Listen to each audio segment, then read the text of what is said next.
Well, good evening, everybody. We're going to get started. It's a little after 5, so I just want to start on time.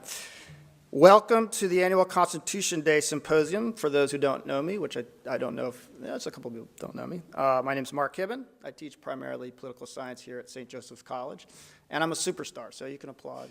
Thank you. Thank you. Oh, yes. So tonight, we're going to engage with what I maintain is probably the most important issue facing our democratic society.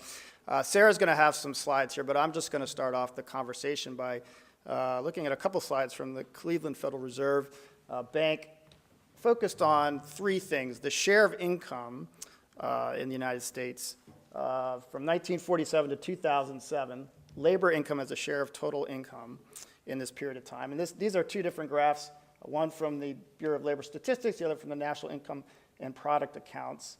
But if you look at this graph from 1947 on to 2007, what we see here, well, what do we see here? Maybe that's, we'll do this as a teacher would. What's happening in this, here's basically the labor income, whoops, try that again. Labor income as share of total income is on the y-axis, and this is time on the x-axis. So what's happening here as we go through time toward 2007 to the share of income that goes to wage labor? What's the general trend? We're going down, right? So this is basically an overall trend that we're seeing during this period of time. This is looking at household income shares from 67 to 2007, and we see that the bottom 20% of the population has decreased slightly, and what we see radically changing is the top 5% here, particularly in the late 1980s going forward. Again, the outcome of this is rising inequality, obviously, right? You have household income being spread to the top and bottom. We have basically percent of labor income going down, and what we get when we measure the actual income inequality, this is known as the Gini index. 0 basically is this is a Gini index basically measured between 0 and 1. Equal distribution of income would be 0, 1 is highly unequal. And as you see here, this is a Census Bureau and CBO measurement of this. And again, as we go through time, from the 60s, 70s, 80s, 90s, we're seeing a steady increase in inequality. So for those in my current theories and democracy class, theories and problems of democracy class, rising inequality and the subsequent shrinking of the middle class is bad for democracy. So if we're going to talk about the Constitution and democracy, we need to focus on issues of inequality. And one response to this over the last several years has been the rise of what we call living wage campaigns. And the idea of a living wage campaign is basically that we mandate by law a wage structure for people so that if you work 40 hours a week, you should be able to have a life beyond just subsistence level. Meaning that with that 40-hour work week, you should be able to afford food, big surprise, housing, childcare, health care, and even maybe a little bit of fun too.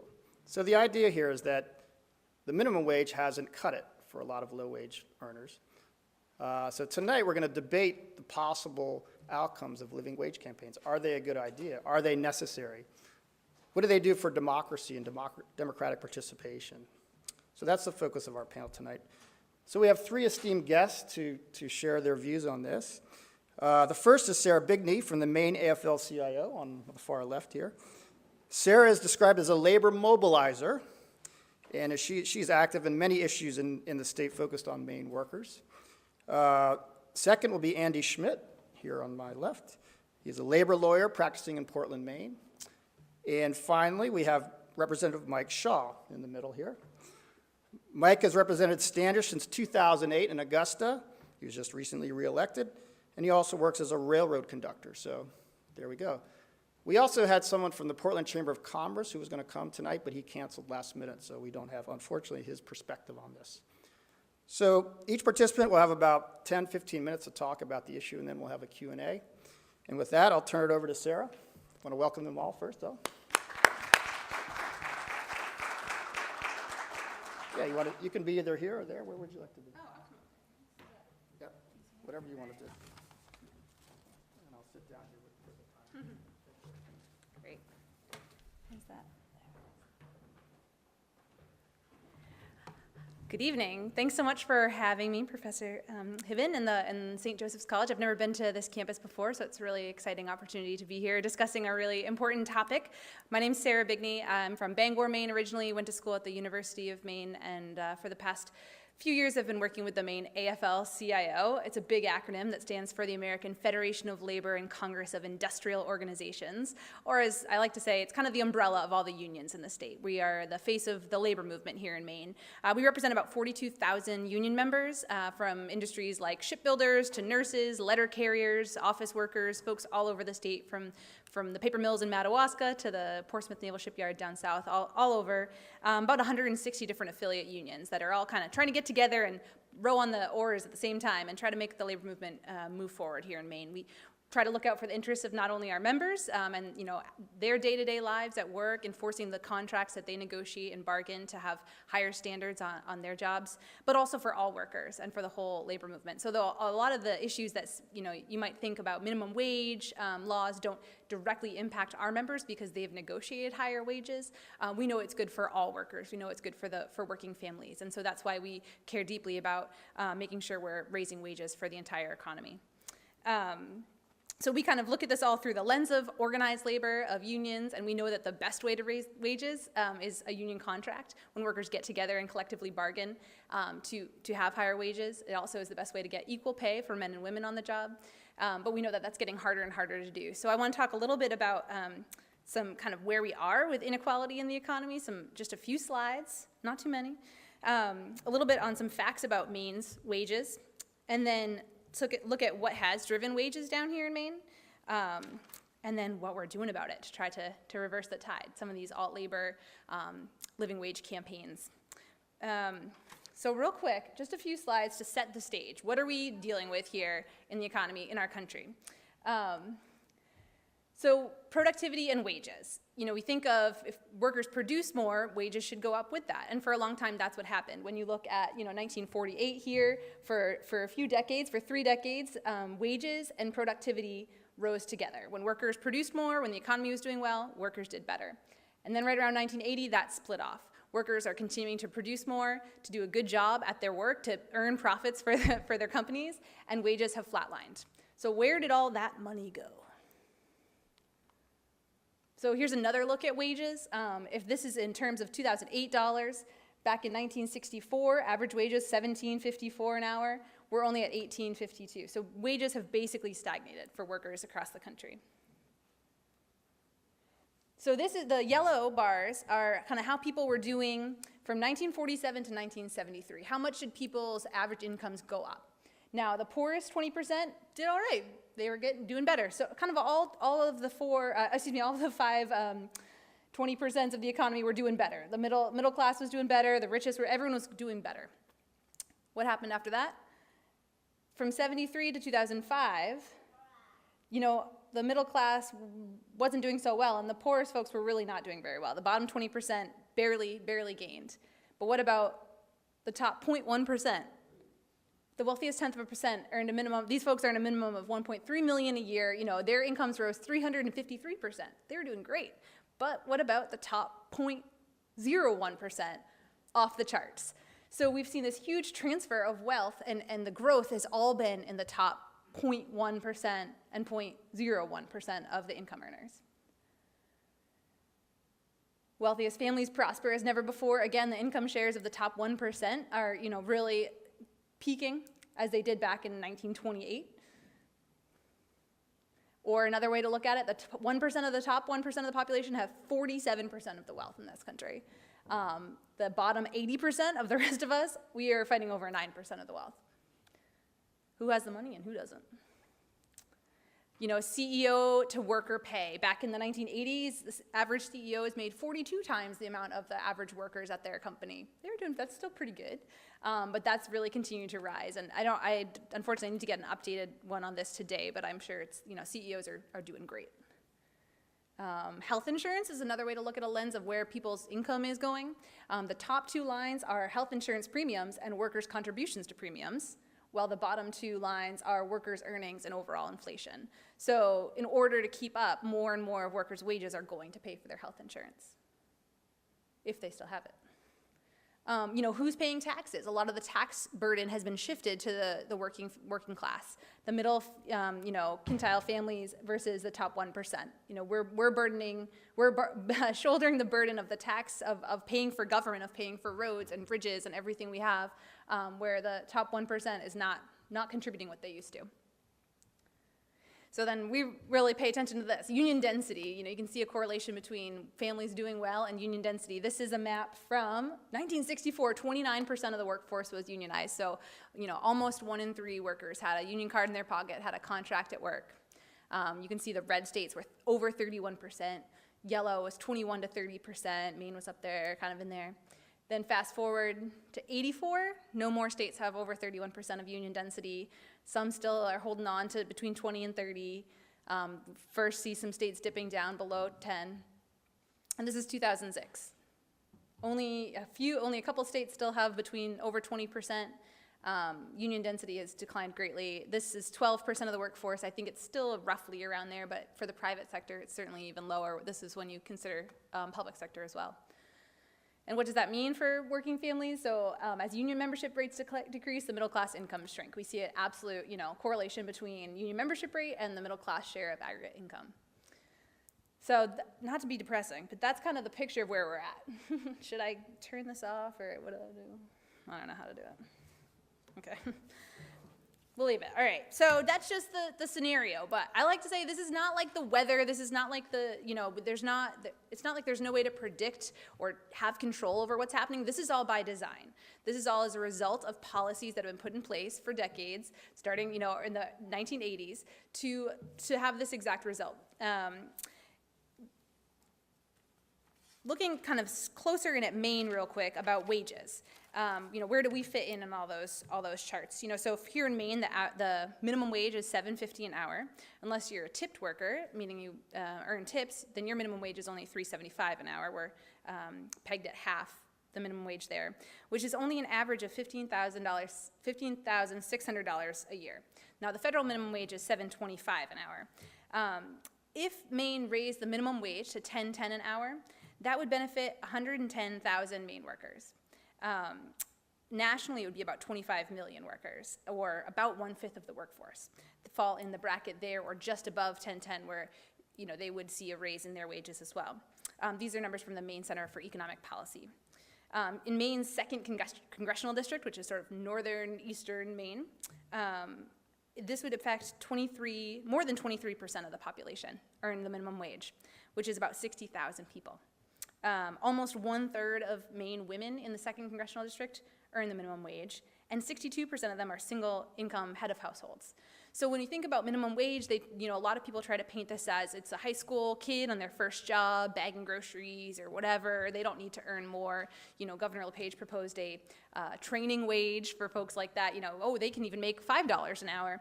But that's not the picture. That's not the picture of minimum wage earners in Maine. These are head of household women. These are families that depend on that income. We did have a bill in the legislature this past session to raise the Maine's minimum wage, and it was passed by the legislature but vetoed by Governor LePage. It was really exciting. On November 4th, across the country, we did see minimum wage ballot initiatives pass in some key states that are really not considered progressive blue bastions, but Alaska, Arkansas, Nebraska, and South Dakota all passed increases to minimum wage at the ballot. Certainly lots of different cities across the country, San Francisco, Seattle, have both set their minimum wages to be increasing up to $15 an hour. There's different, I think I saw Chicago today is moving in that direction, has passed something. So there's initiatives moving across the country to really raise some of these minimum wages. But why are we talking about a minimum wage and not talking about a living wage? What would it actually require for a family to be able to buy food and live a decent life? Maybe be able to put some money in savings, be able to pay for childcare. The Alliance for a Just Society calculates that here in Maine, for a single adult, no family, no kids, a living wage would be $15.82. So that's still a lot more than the $10.10 that we're even just trying to get to, and it's certainly a lot more than $7.50 right now. For a family, like 2 parents who are both working and have 2 kids, living wage would be $19.49 an hour. And that's really, they did the numbers, they added up what does it actually cost to heat your home and to pay for childcare and all of the basics, just to make it. I was knocking on doors a lot this fall during the election, talking to voters, and I can't tell you how many retail workers I met and talked to who are working 2, 3, sometimes 4 jobs just to make ends meet. Because one of the other key pieces here is that employers aren't giving full-time hours. They'll do part-time hours, and they'll keep people at that and won't give them the opportunity to get full-time hours. So it makes it really hard for a family to piece together the wage they need to make it. And raising the minimum wage has a majority of the public support when you look at the polling here in Maine and across the country. So that's kind of the numbers here in Maine.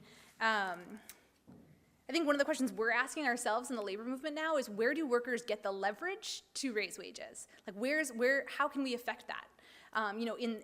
Historically, unionization has been a big way, but it's really hard to form a union these days. It's really hard to get together with your coworkers and say, let's demand more for our time, because they'll get fired. Even though it's illegal, a lot of employers will instantly fire somebody, and they'll find some other reason or try to make it sound like it wasn't because they were organizing a union. But I've talked to several people here in Maine who have tried to organize a union and been fired, and across the country it happens every day. So that's one of the tools that workers used to try to use, and it's really not available right now. We have really weak union organizing laws, and the NLRB, the National Labor Relations Board, has not been ruling on the side of workers in so many cases. Employers have gotten really good at holding captive meetings, closed-door meetings with their workers, scaring them. If you go to work at Target or Walmart, they show you a video on the first day about why unions are bad, and they've just gotten really good at busting unions. The second thing, is really the slack labor market. Without full employment, it's really hard for workers to be able to say, we demand more. When you look back at peak times when unemployment rates were low, wages went up. Workers were able to demand more for their time, for their work. We don't have that right now, and even though the unemployment numbers don't look as bad as they might not sound, there's so much underemployment. There's so many folks that are working for less, either not full-time or working under the pay that they should be getting for their skills. So our unemployment rates are really quite high, and without full employment, it's really hard for workers to have the leverage to demand more for their time. And I think another big thing is trade policy. Maine's been hit really hard by NAFTA, the North American Free Trade Agreement, the World Trade Organization, these free trade agreements that allow companies here in the U.S. to offshore very easily to countries with very low wages, very low working conditions, sweatshops, very low environmental standards. And so anytime workers might want to get together and say, hey, we deserve more for our time, I'm not going to stay working here unless you give us a little more, they're like, oh, we can ship this factory to China in no time. And they really have the tools to do that because they've rewritten trade policy. So those have been some places where we should have leverage that we don't have. Workers don't have that leverage to demand more for their wages. And one thing that's interesting, I think, too, is as workers don't have the ability to earn higher wages, the only thing that they can control is the taxes they pay. So this really has switched, this economy has changed people from wage earners to taxpayers. Instead of demanding higher wages, people are demanding lower taxes because it's the only thing they feel they have control over. So when you hear people really saying the taxpayers this, the taxpayers that, that's by design. Instead of us saying we, the wage earners, deserve higher wages. Now we just turn to our elected officials and our government and say we can't pay any more in taxes. Where government spending actually can help us increase employment. If we invest in infrastructure, do some job creation, that'll help get our employment rates higher, which would raise wages. So those are some of the places that we traditionally should have power that we don't. And so workers, I think, are finding other ways to try to put pressure on the companies. Workers need more power, and especially coming from the union background, that's always the solution, is to organize. We need to get together, we need to band together and fight for what's right. And it's never that some great leader passes a bill to make people's lives better. It's usually because there's a movement of people putting pressure on them to do that. And so there have some policies that would help us that we can try to get our legislators to do, include raising the minimum wage. Paid sick days is another big one, so that folks don't lose income if they have to stay home and take care of a sick loved one or if they're sick. I think universal health care would really help people's wages go up. You look at Vermont, they've actually passed legislation to enact universal health care. So that's just included. We don't have to, it's come through the state and it's not part of your wage package. Would put some pressure off of their wages. If trade reform, if we can fix these trade agreements, that would be a great way to give workers some more leverage. government spending, investing in infrastructure, which would bring up employment, as I said, but really it's organizing and fighting back. So we're seeing this across the country. It's really exciting. It's kind of like this umbrella of alt labor. You know, it's not your traditional union organizing campaign. We've tried that. Unions have tried to go into Walmart and organize, and it hasn't worked. But now they're doing some different models with either worker centers where regionally workers can come and learn about their rights, or different campaigns like Our Walmart, which is a campaign of union, it's funded and kind of started by the United Food and Commercial Workers, but it's not a traditional union drive. They're not trying to get a contract or get a union recognized. Instead, they're just trying to get workers together to start fighting for their rights at the workplace. They've had a big strike this past week. A lot of workers nationally went on strike at Walmart's on Black Friday. Similarly, the Service Employees Union, SEIU, has been kind of started, and now it's really taken off, the Fight for 15, which is the fast food workers that have been going on strike. And actually this is the fourth Thursday, I think it's Thursday, December 4th, in 150 cities, fast food workers are going to be going on strike for higher wages, and their demands are $15 an hour and the right for a union. So we're seeing this kind of bubble up, especially from low-wage workers, where they're standing up and fighting for their rights, and a lot of that has been kind of started and inspired by unions, but it's really not a traditional union organizing campaign. We've got to think outside the box. San Francisco recently passed a retail workers' bill of rights, which says that San Francisco, large companies that have over 20 employees and over 20 stores nationally, 20 employees at one store, have to offer full-time wages before they hire more part-time workers, if there are part-time workers who want more wages. There's a whole bunch of different things about scheduling and different rights that the workers really wanted to have that was passed in San Francisco. The Restaurant Opportunity Center is a really great model in New York City where restaurant workers are getting together. You know, it's really smaller work sites, so it's not like each of those can have a union on the job and bargain a contract, but they're getting together to try to build power and leverage within the industry there. You know, there's just a lot of these different campaigns bubbling up, and I think it's time to get creative and figure out new ways to organize, and that's the best way, you know, historically when you look back, how have people won change? It's by getting organized. So it's exciting to see here in Maine, there's actually a cool alt labor campaign. I don't know if anyone's heard about the Lobstermen Union that's formed, the machinist unions, the umbrella, the parent union, but lobstermen have been getting together. They've been squeezed and squeezed by low prices, and the industry is really consolidating power above them, and so they're all independent contractors, but they've gotten together and formed a co-op as a union, and they're, you know, really for the first time going to be able to negotiate and bargain prices for their lobster, which is really exciting. So even here in Maine, we've got some examples. Unfortunately, a lot of these national campaigns like Fight for 15 and Our Walmart haven't really caught on here in Maine yet, and we're certainly hoping they will, and we would love to see them come and focus in Maine. It's hard because we're a small state, so when they can go and talk to, you know, hundreds of thousands of workers in a bigger state, and we're just kind of little old Maine, it's hard to entice some of these groups to come and organize here. But we're definitely hoping to work with Fight for 15 and Our Walmart and get some interest here in Maine going. But meanwhile, we've got our lobsterman campaigns. We've got something kind of on that vein. And yeah, I think the one question you had asked and posed is, you know, what does this mean for democratic participation?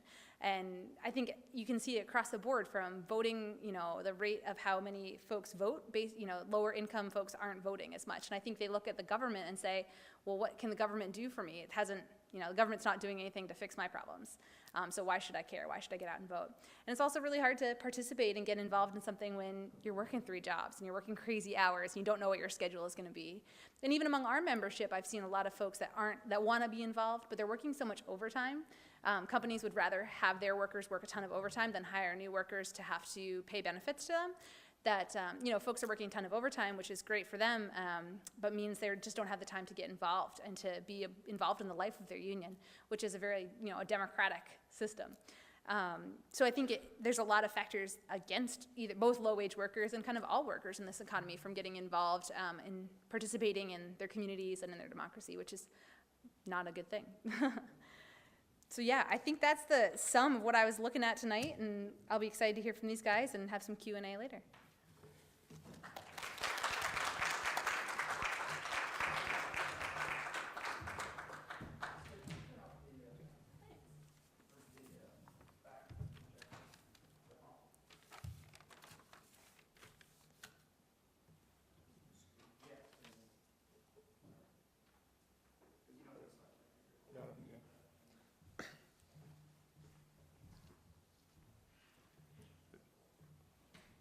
this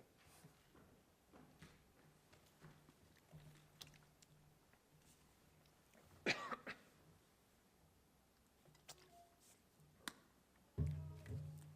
Hi, Nora.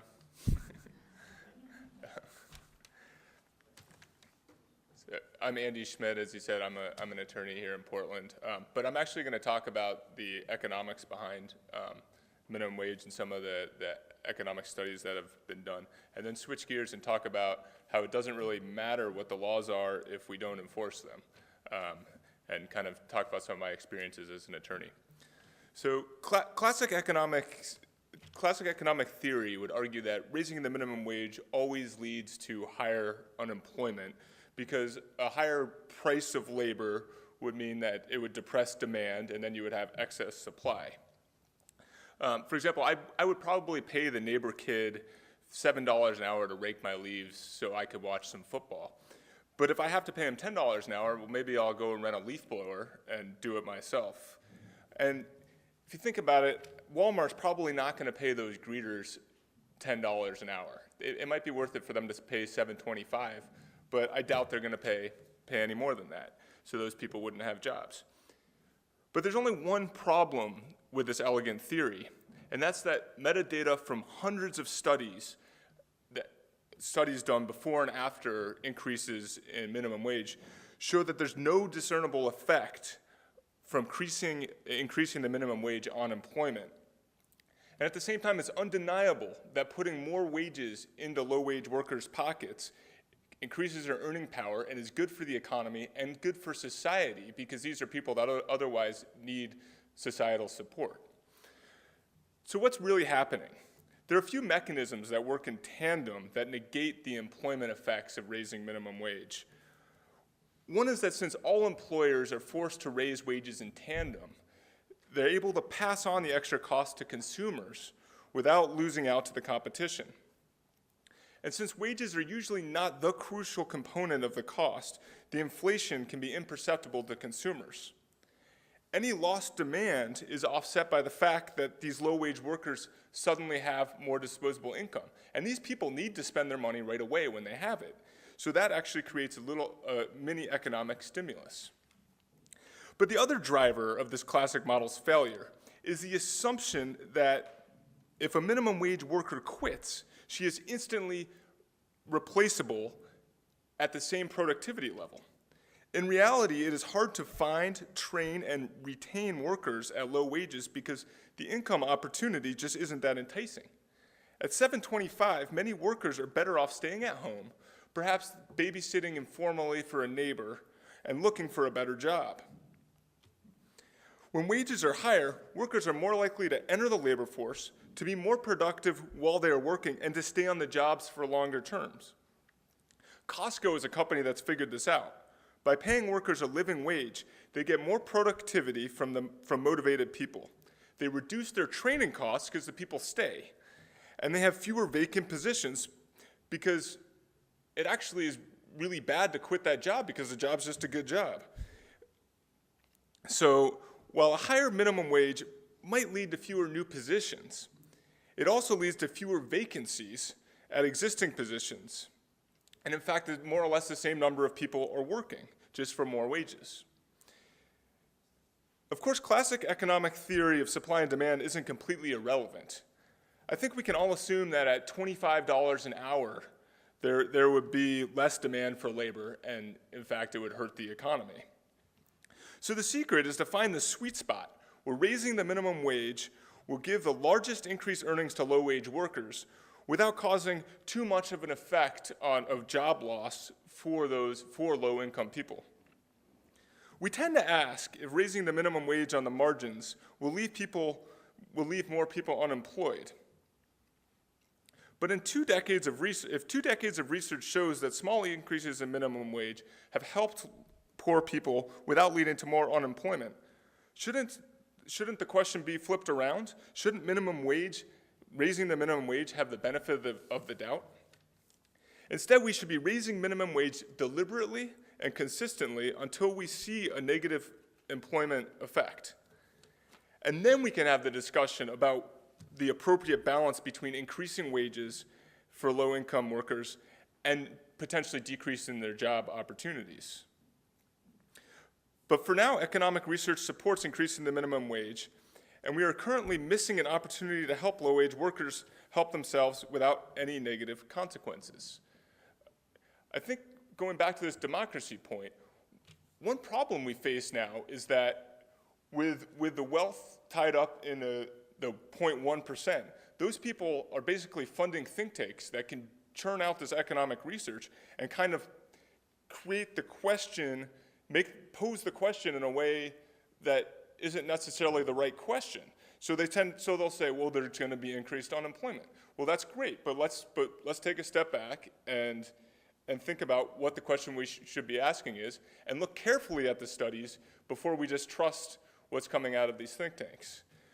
I want to switch gears for a second and talk about what I do as an attorney, which is I help workers who aren't paid wages for all the hours they work.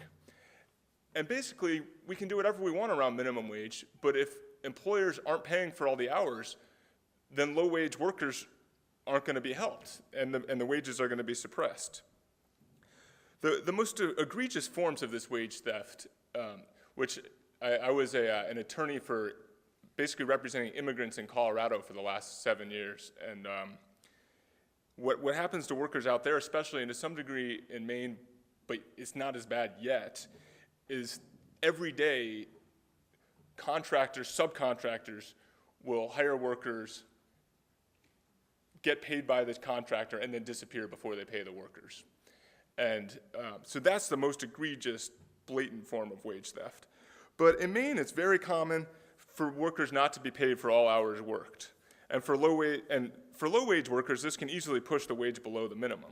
A common example is those flaggers out on road construction sites. They often are hired by a subcontracting firm. And the firm doesn't pay them from when they're in the office to when they get to the job site. They'll start the clock running when they get to the job site. But that's just illegal. And the same thing when they go from one site to the other. That has to be paid time, as long as they go to the office first.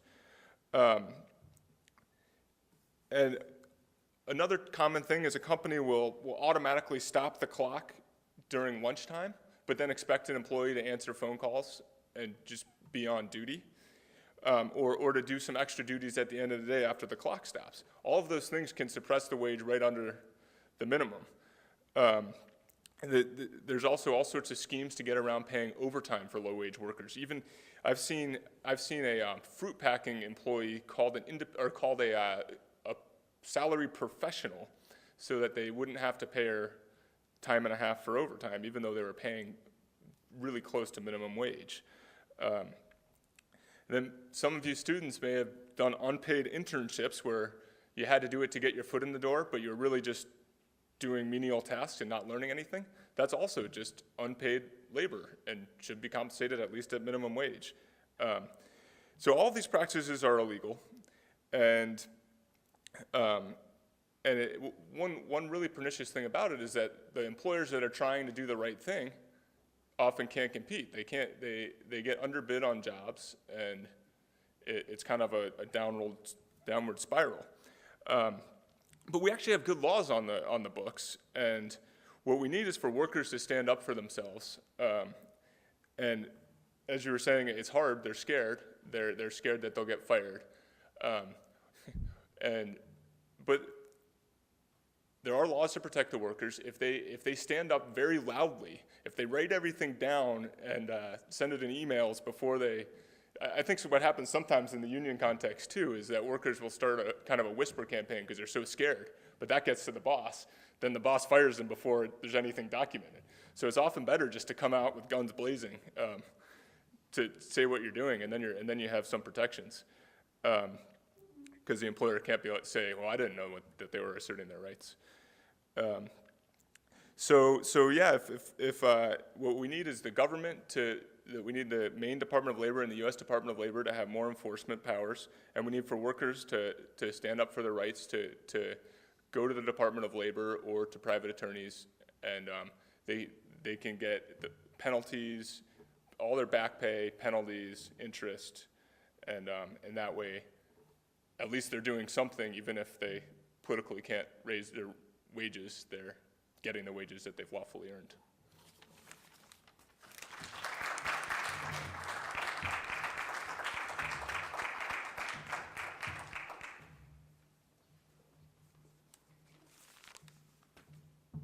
Good evening. I'm Mike Shaw. I come from Standish. I represent just about all of Standish in the Maine House of Representatives. Currently, it's District 102. However, after Wednesday, they've changed it to District 23, and that happens every 10 years or so. Kind of a flip-flop. Northern Maine starts at District 1, Southern Maine gets 151, and then every 10th year with the census, they swap us around. So anyway, I do represent the area that St. Joe's College is on, and I'm happy to be here tonight. Thanks for inviting me. As it was introduced, I do work for the railroad. I've been there for 24 years now, and I am a member of a union, the United Transportation Union. However, it just merged with the Sheet Metal Union, so now we're called the Smart Union. Used to be United Transportation Union, now it's sheet metal workers, air, rail, and transportation. Smart. These guys stole most of my stuff, so going last sometimes works in your favor and sometimes it doesn't. But I have a few extra things that we can talk about. We talked a little bit about tax policy. That always comes up in the State House. I guess I would consider myself, I'm a Democrat. I would consider myself to be kind of a labor Democrat. Generally, we are more fiscally conservative, but certainly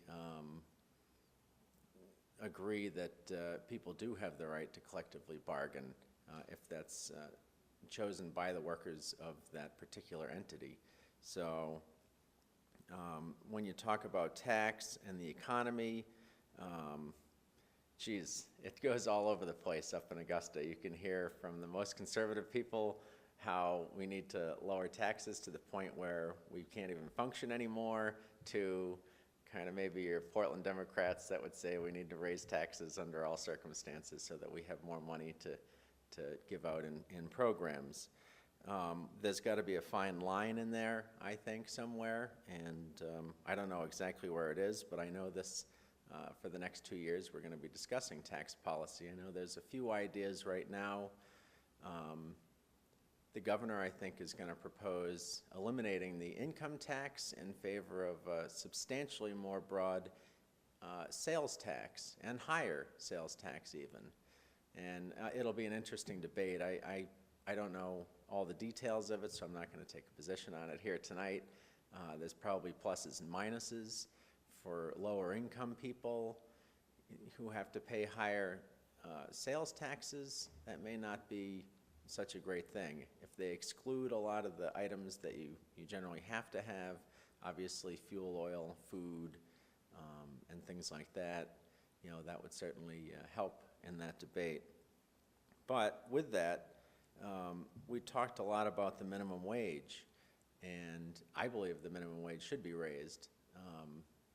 Probably substantially, in fact, and I think it would certainly help the economy. And there are a lot of studies out there. I don't have all the specifics, but if you can Google these facts to get the exact amounts. But most small business owners, and I believe it was around 2/3 in many different polls, would want to see the minimum wage raised, because most of them are paying above the minimum wage now anyways.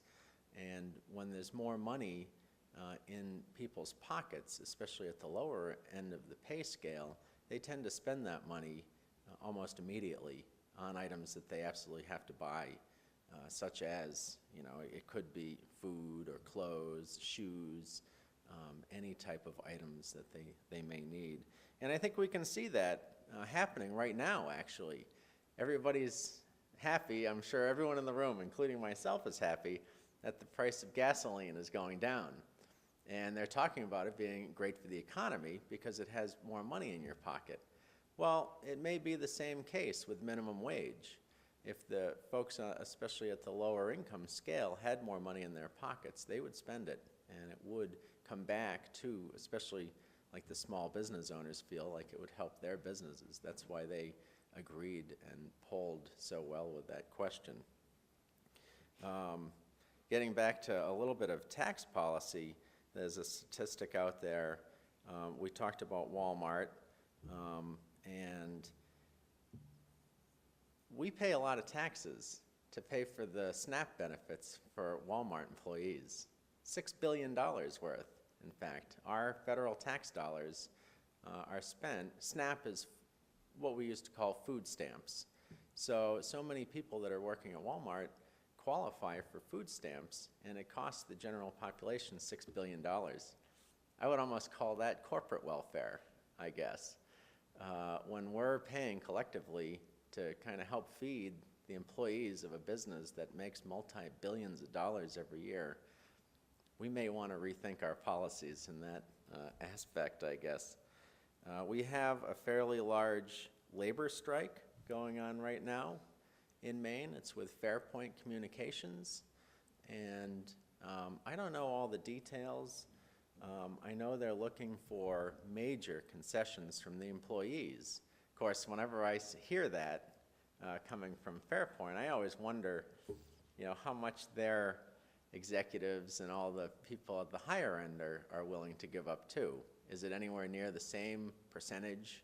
Why is they're asking their employees to give up? They're questions that certainly should be asked, and hopefully the Fairpoint workers and maybe the AFL-CIO could look into that and try to get that information out to people, because if the executive and the higher level management is still getting pay raises when they're asking their employees for cuts, that might not be such a good situation for those folks. There was a discussion, I was reading an article online actually about the shift, and I think it was touched on a little bit tonight, between people looking at tax policy instead of wage increases.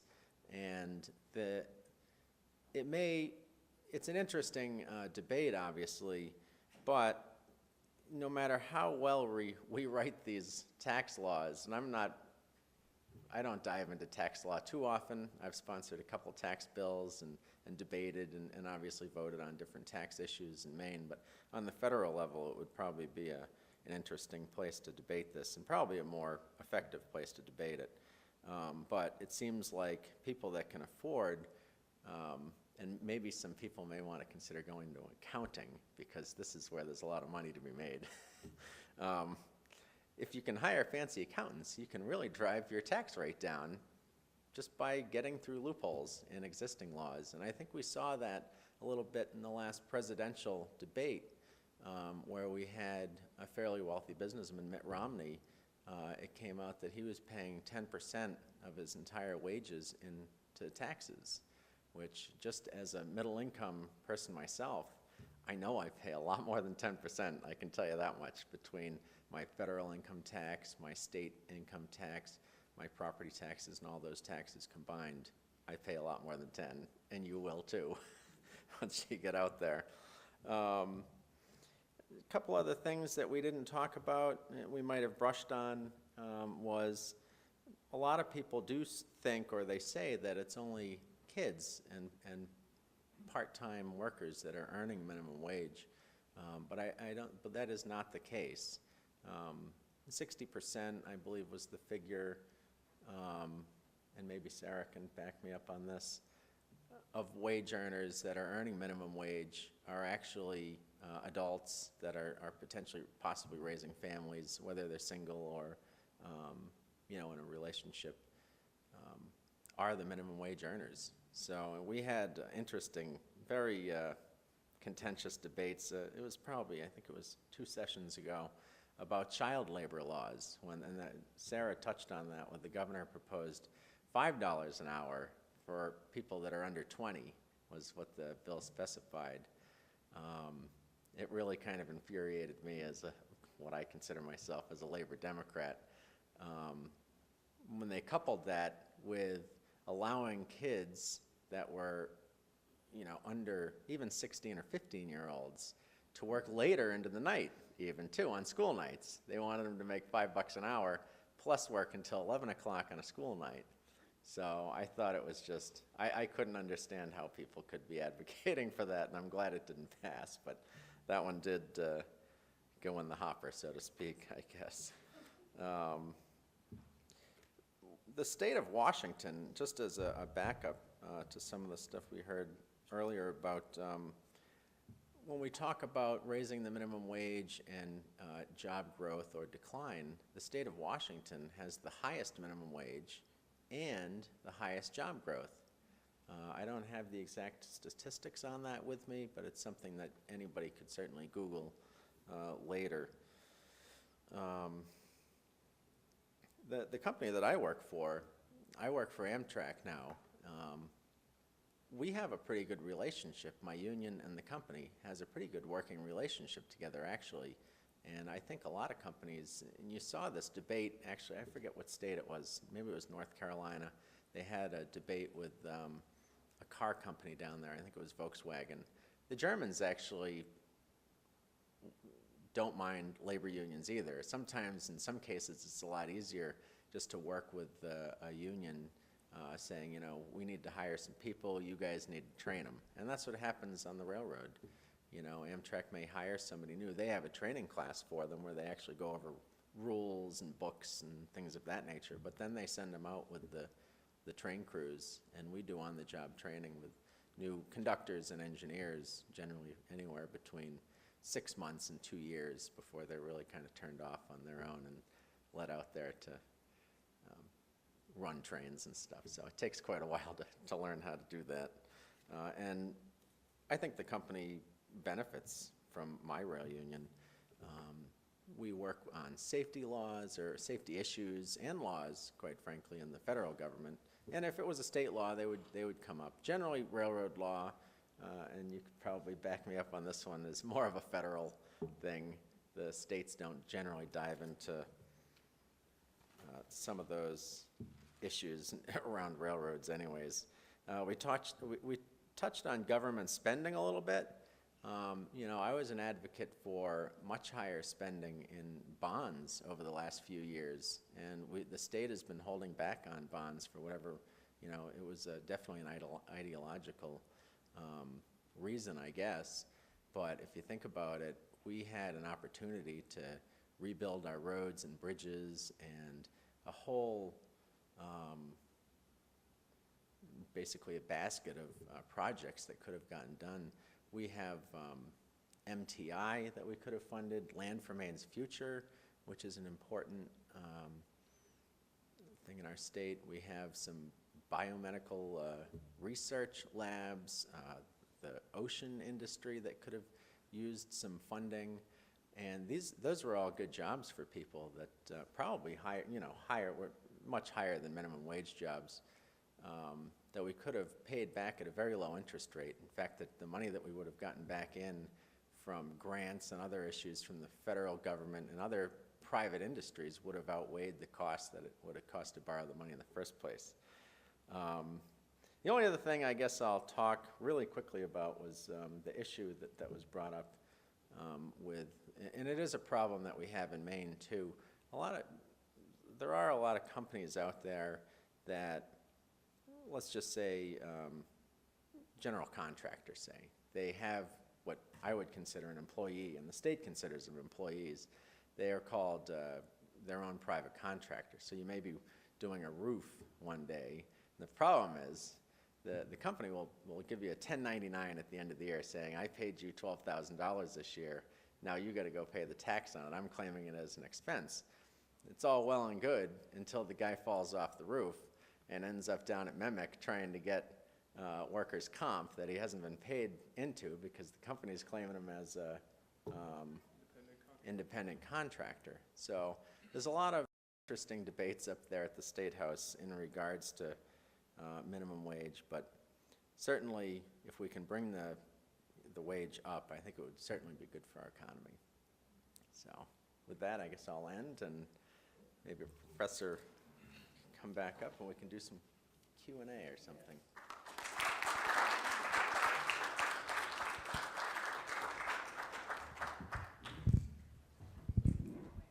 So we have time for about 15 minutes for a Q&A. If people want to line up for questions for our esteemed panel. I have a couple, but I'll hold off. Mike?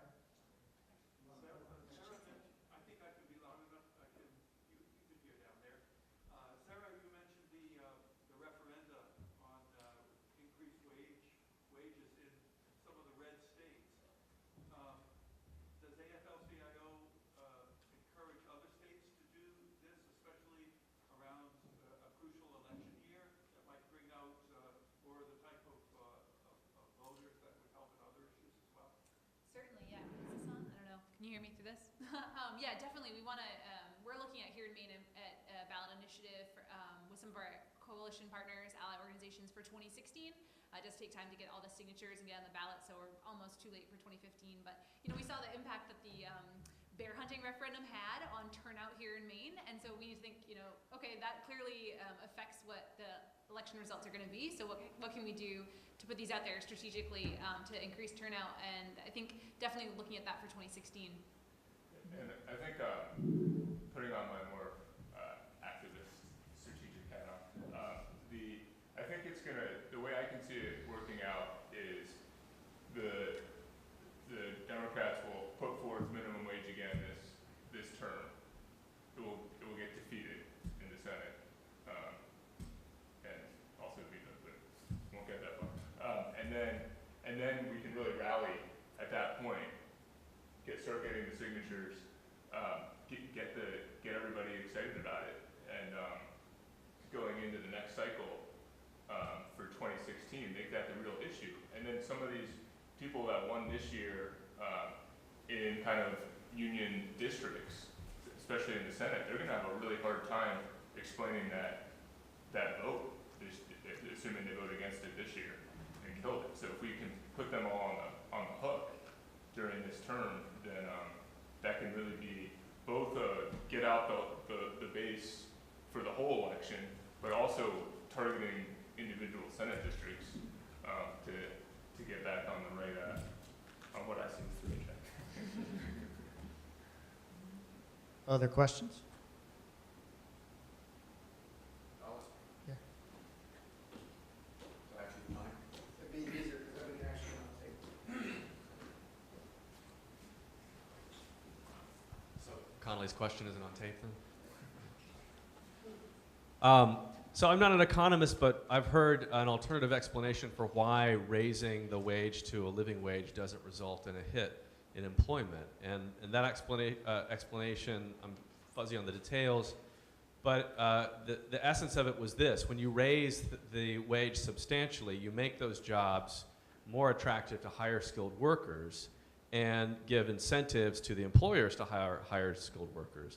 So there's not a change in the rate of employment, but the distribution works to the disadvantage of the worst off. So it's not really improving the lives of people who are unskilled or unexperienced, teenagers, immigrants, things like that. Yeah. Do you have any information on that? Yeah, so that's kind of the subtext of what I was saying, and I actually kind of derived it in my head. I was kind of reading the studies of the studies this weekend and looking at that, and kind of came to that conclusion in my own head, but I didn't see that explanation. But it seems like that's what has to be happening, that you're attracting people into the labor force that right now, for whatever reason, aren't in the labor force at a higher wage, that are more productive, and other people are dropping out. But my answer is that's okay, because these people otherwise they're still on the margins. All these people are on the margins. They might be very slightly more disadvantaged people that are then pushed out, but then somebody else is in. So there's still more wealth going into there's still low-income people getting more money. There's the same number of people working. So I don't see a disadvantage to it. And it's all theoretical, but I don't think people are getting fired. It's just that different new people are getting jobs, and they can take that. They'll have that extra income, which will hopefully lead to economic growth, which can then go back to help the people who are really on the margins frankly wouldn't have a job anyway, or somebody wouldn't have a job anyway. So I can't say it completely right, but I got this in my head somewhere. So the people on the lower rungs of the ladder benefit by having increased employment farther up the ladder, even though they're now suffering from worse employment prospects. Well, but there's still the same number of low-income employment. It just might be a slightly different worker getting that job. So the point being that somebody is going to be out of a job, and so from a policy perspective, I mean, it's terrible for that person. From a policy perspective, it's one or the other people has to get that job, and so I don't see it as a negative for raising the wage. Well, it sounds like there's a net break even, but from a moral perspective, it seems like we should care more about the worst off than the middle off. So, But these aren't. If the choice is between now attracting someone who got a master's degree and is too choosy that he doesn't want to work for less than $15, or someone who's thankful to have a job at $7 an hour because she has no skills, and we make it worse for her and better for him, that doesn't strike me as an improvement, even if the total result in employment is the same. So I guess I'm not seeing that big of a gap. I'm But making it extreme, but Right. The trend, with this explanation, I have no idea if it's a valid explanation or not, but I heard it offered as an example of why we're not changing the net number of jobs. of course, you have the adjunct professors that might not be even getting the current minimum wage. It's another subset. So yeah, I mean, I guess I don't know enough to really argue, but I see your moral point. One comment on that is going back to the idea of full employment is that maybe let's work towards an economy where there are enough jobs for everyone. There's actually this author, economist speaking tonight in Portland, Dean Baker, and I haven't read the book yet, but I've heard it's great, and I'm going to pick it up, Getting Back to Full Employment, and it's looking like what are the policies, all the way from the Federal Reserve and government spending towards infrastructure. Like, there's work to be done. I mean, my instinct is like, there are things that we need nurses, we need building bridges to be built. Like, we need more things to be done. So how can we get to an economy where there's jobs for everyone? Like, not every single person, but how can we get unemployment, down? I'd suggest that book. I'm going to go read it. Yeah, so maybe that's the answer, is that wages can only be part of the answer, and we also need economic stimulus or whatever else to do the rest. Other questions?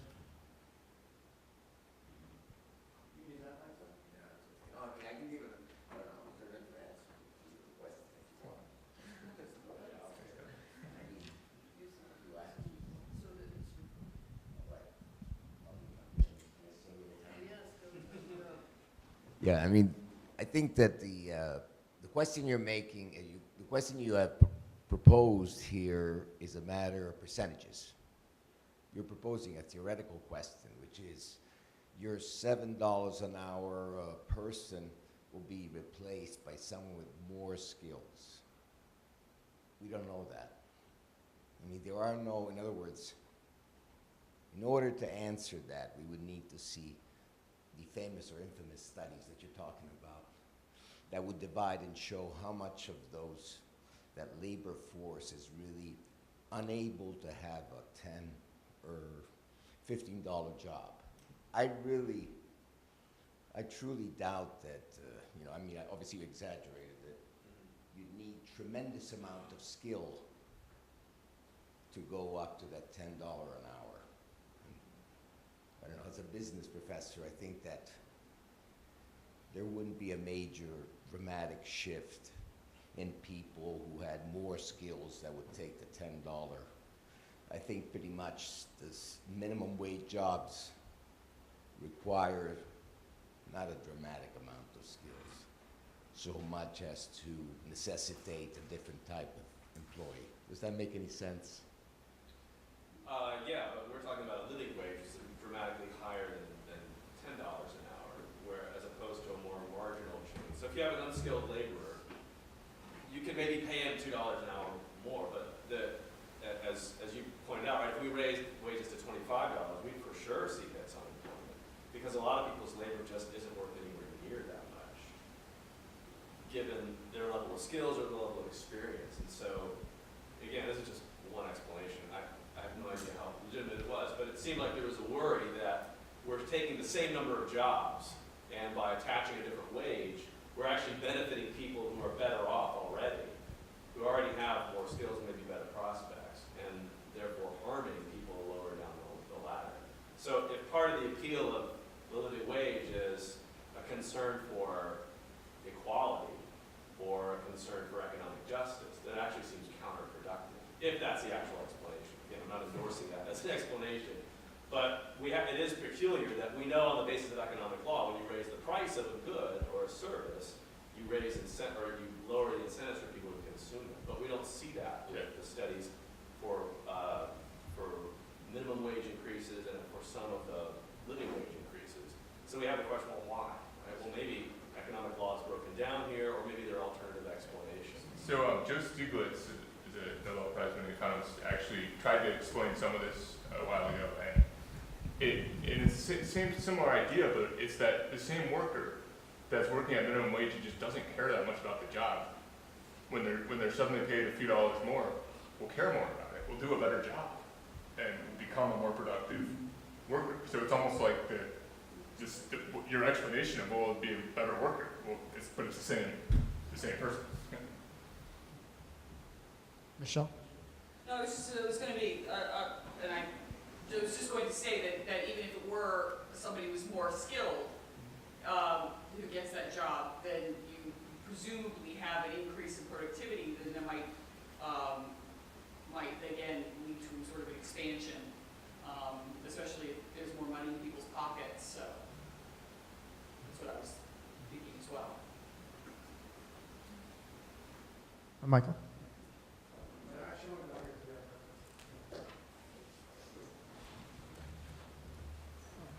Hi, I'm Ryan Dorland, visiting professor here.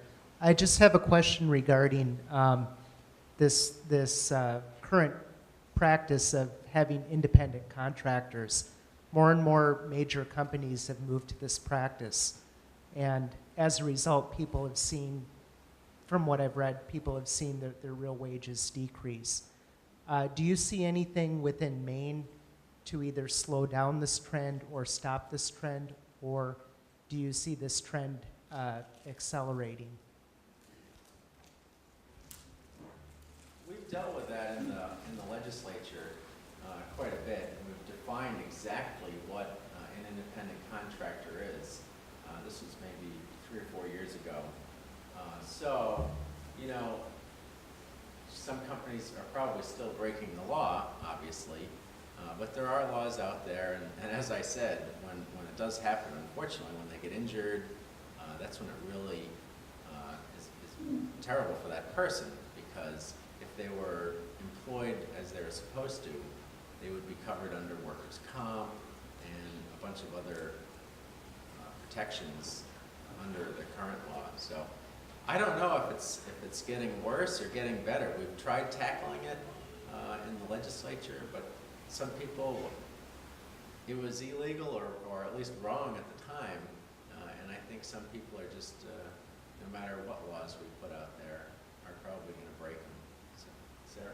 Yeah, well, just a note on that too. Yes, it's certainly a huge problem, especially in the construction industry. You know, the building trades unions see it all the time, and there was actually a working group or task force put together to address it, to look at the implementation of those laws. Governor LePage disbanded that work group when he got into office, and the other issue is enforcement, and this goes back to something you said earlier too about wage theft. I mean, one of the problems is if you call the Department of Labor or the Maine Department of Labor, they're so understaffed. They do not have the capacity to enforce these laws, and that is deliberate by the right wing for decades of, you know, cut, shrink government, while there's no one left to enforce these laws. So, you know, we get calls all the time from folks who are seeing this abuse, and it's like, well, you can call the Department of Labor, but it's going to be really hard to get through to anyone. You know, actually, Maine's law is great. It's compared to Colorado, it's very clear. It's in the statute. One of the problems with independent contractors is there's an IRS regulation, there's an unemployment regulation, there's a bunch of different patchworks that all have these factors, and they tend to all come down to if the employer is controlling your work, the time and manner of the work, that's what matters. But people get confused because there's all these different tests. Well, Maine has a very clear law, so you shouldn't be able to get around it. Now, if you don't enforce it, you have a problem. Hopefully, private attorneys are going to step up the game. I'm basically the second wage theft attorney in the state, and I just started here 2 weeks ago from Colorado. But one thing that happens is if you have to call somebody an independent contractor, well, there's companies. I'm dealing with a company right now that has 2 employees and 40 independent contractors with schedules working 40 hours a week plus overtime. Well, that's insane. That is just illegal. Now, they're not getting paid overtime at time and a half because they're called independent contractors. Well, they can go back, and in Maine they can go back for 6 years to get those wages and to get 3 times, either 2 or 3 times, depending on the situation, those damages, plus their attorney's fees. So if private attorneys can step up, if we can get the word out to workers that you can do this, and you can't get retaliated against if you do it right, then that should put a stop to it. The other thing is there's a IRS law that, I don't know why no attorneys are dealing with this, but I'm looking into it right now, which is that every time somebody files a 1099 when they should have done a W-2, if they do that fraudulently, in other words, if they knew that you were an employee and did that anyway, there's a $5,000 penalty per person. So my intent is to figure out a class action lawsuit based on that. It's going to be tricky because you have to show that it was fraudulent, and you have to have facts at the start. And they're going to go, oh, I made a mistake, it was confusing. But anyway, so those are some of the ways that we as the private attorneys are going to try to tackle it. Michael, last question. Maybe Sarah could propose, and Andy could do the legal work, and Mike could make an introduction into the legislature, that any large corporation that's paying its workers so little that they have to get SNAP, that corporation should have to pay the SNAP fees. That's a good idea. There's a bill in Massachusetts that says every year the state has to do a report of how many employees of these large companies are on public health care, and so it's just a great way every year to remind people like, oh, we're subsidizing this, you know. So I'd love to look at something like that. And as much as LePage doesn't like SNAP recipients, I still don't think he would go for that, but we can propose it. Well, and you said earlier about the $6 billion in food stamps, but the Waltons are worth $155 billion. Like, they can afford to pay this. We are subsidizing their wealth. Yeah. One thing about the Waltons that drives me crazy is that they're such true believers that they won't actually look at the statistics to realize that they have enough power to actually drive wages up for people that would come and buy stuff at their own stores that would actually increase their profits. So it's just some kind of irrational in a way. They're just so adamant that like the anti-worker that it hurts them. Any last comments here? Yes.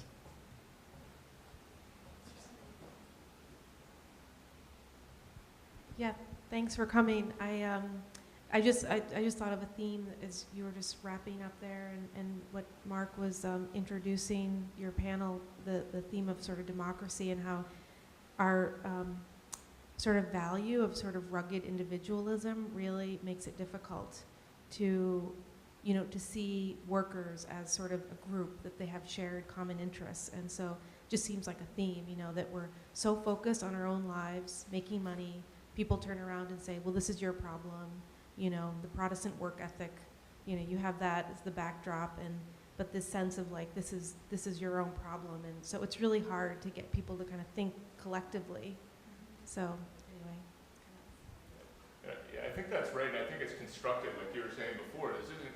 We have a Jacksonian democratic tradition in this country, but recently the Tea Party movement has tried to redefine American history in what I think is a false way, and it's intentional, and it's caused by the fact that there's a lot of money in these groups that are able to put out, especially at election time, all of these advertisements, and to create kind of a false ethos that makes that, I think that's right, that rugged individualism, but that is part of our national subconscious, but we also have always had a collective democratic sense.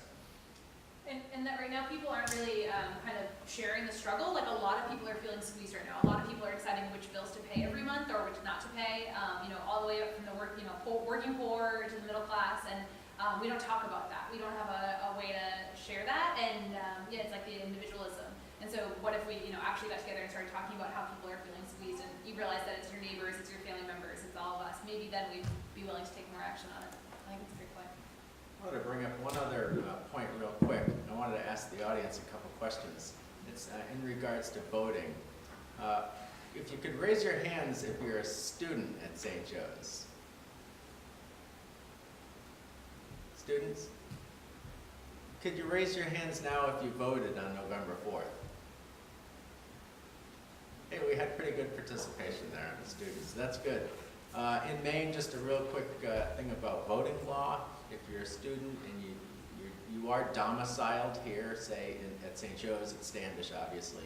If you're University of Maine, Orono, you are domiciled in Orono. And there's some debate out there about how if you have to have your driver's license be from Maine, say you're from Ohio or something, you can still vote here in Standish. The chapters of law have different requirements for residency. If you wanted to go buy a hunting license, you'd have to live here for 6 months to get a resident license. But to vote here, you just have to be domiciled here, and you are. So you can vote in Standish in your case, and college students can vote in any town that they happen to live in, as long as they domicile here. Unless you're commuting back to Ohio every night. And don't vote in Ohio either. That's the thing. Don't vote in Ohio if you're from Ohio. If you're voting here, you can still only vote once. But I think that's one of the keys to the whole country moving forward, is to get more voter participation. All right, we'll end it there. Thank you very much for coming. Thanks for the panel. And if anybody wants to talk to the panel individually, I'm sure they'd be happy to hang out for a couple of minutes to talk. We've got some materials from our Materials. organization, too, if you want to check it Yep. out or sign up to get on our email list to stay in touch with what's going on, and some information about the Fairpoint strikers, too. Thanks again.